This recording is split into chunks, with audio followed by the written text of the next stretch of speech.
जय श्री कृष्णा। आइए सुनते हैं फाल्गुन अमावस्या व्रत कथा, पूजन विधि एवं महत्व। फाल्गुन अमावस्या को साल की आखिरी अमावस्या माना जाता है। इस दिन किसी पवित्र नदी में स्नान करने से अमोघ फल की प्राप्ति होती है। यह दिन पितरों की शांति के लिए अत्यंत विशेष माना जाता है। फाल्गुन माह में पड़ने वाली अमावस्या को फाल्गुन अमावस्या कहते हैं। यह हिंदू वर्ष की अंतिम अमावस्या भी होती है। फाल्गुन अमावस्या महाशिवरात्रि के पर्व के बाद आता है। हिंदू धर्म में आस्था रखने वालों के लिए फाल्गुनी अमावस्या का अपना विशेष महत्व है। इस दिन लोग अपने पितरों की आत्मा की शांति के लिए दान, तर्पण और श्राद्ध करते हैं। इस दिन धार्मिक तीर्थ स्थलों पर स्नान करना बहुत ही शुद्ध माना जाता है। फाल्गुन अमावस्या के दिन पितरों का तर्पण करने से पितृदोष से मुक्ति और पितरों का आशीर्वाद प्राप्त किया जा सकता है। इस दिन भगवान शिव और भगवान श्री कृष्ण की पूजा की जाती है। फाल्गुन अमावस्या के दिन स्नान, दान और धार्मिक कार्यों को विशेष महत्व दिया जाता है। फाल्गुन माह की कृष्ण पक्ष में आने वाली अमावस्या को फाल्गुन अमावस्या कहते हैं। यह अमावस्या सुख संपत्ति और सौभाग्य की प्राप्ति के लिए विशेष फलदायी होती है। जीवन में सुख और शांति के लिए फाल्गुन अमावस्या का व्रत रखा जाता है। इसके साथ ही इस दिन पितरों की आत्मा की शांति के लिए तर्पण व श्राद्ध भी किया जाता है। यदि अमावस्या सोम, मंगल, गुरु या शनि की हो तो यह सूर्य ग्रहण से भी अधिक फल देने वाली होती है। इस दिन काल सर्प दोष, पितृदोष से मुक्ति पाने के लिए विशेष की मानी जाती है। ऐसी मान्यता है कि पितरों के मोक्ष और सद्गति के लिए अमावस्या का व्रत करना चाहिए।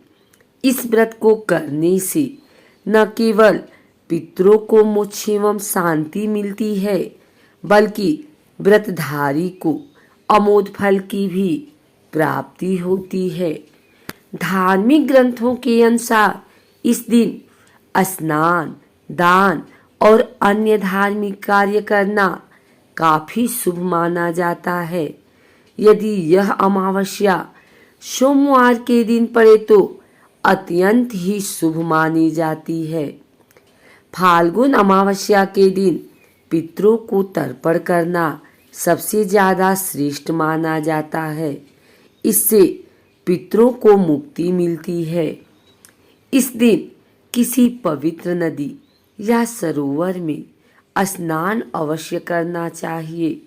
इसके बाद बिना सीले वस्त्र धारण करने चाहिए। इसके बाद यदि संभव हो तो किसी पुरोहित से तर्पण कराएं या फिर आप स्वयं भी तर्पण कर सकते हैं। इसके बाद जहाँ पर आपके पितरों का स्थान है या फिर जहाँ पर उनकी तस्वीर लगी हुई है, उसके नीचे के स्थान को अच्छी तरह से साफ कर लें। इसके बाद उस स्थान पर एक देसी घी का दीपक जला दें।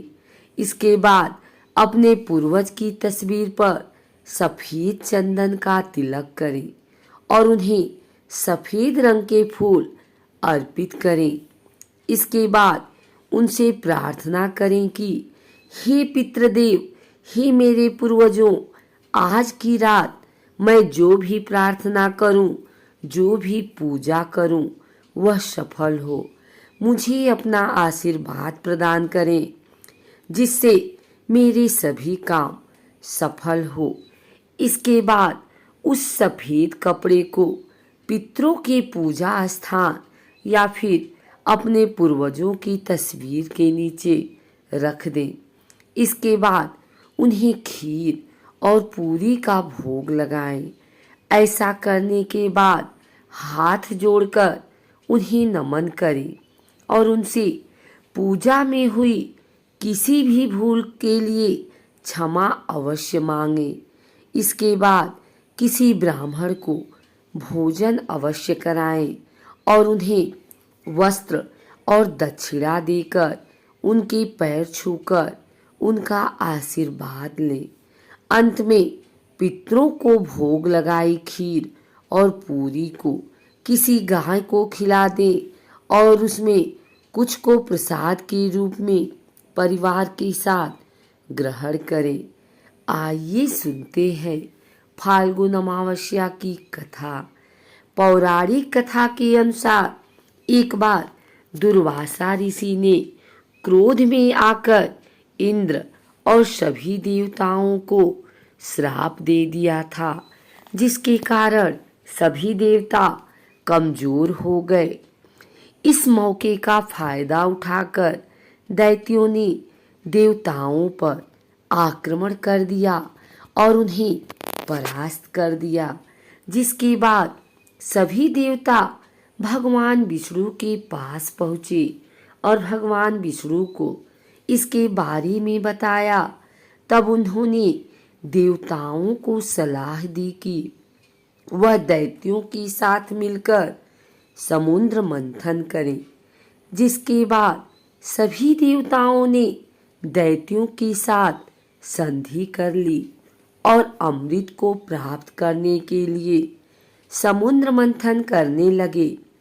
जब अमृत निकला तो इंद्र का पुत्र जयंत अमृत कलश को लेकर आकाश में उड़ गया, जिसके बाद दैत्यों ने जयंत का पीछा किया, जिसके बाद दैत्यों ने अमृत को प्राप्त कर लिया। अमृत को लेकर देवताओं और दानवों में 12 दिन तक युद्ध चला, जिसके कारण प्रयाग, हरिद्वार, उज्जैन और नासिक पर कलश से अमृत की बूंदें गिरी थी। उस समय चंद्रमा, सूर्य, गुरु, शनि ने घट की रक्षा की थी। इस कलह को बढ़ते देख भगवान विष्णु ने मोहिनी रूप रखा और देवताओं को छल से अमृत पिला दिया। इसी कारण से अमावस्या के दिन इन जगहों पर स्नान करना अत्यंत ही शुभ माना जाता है।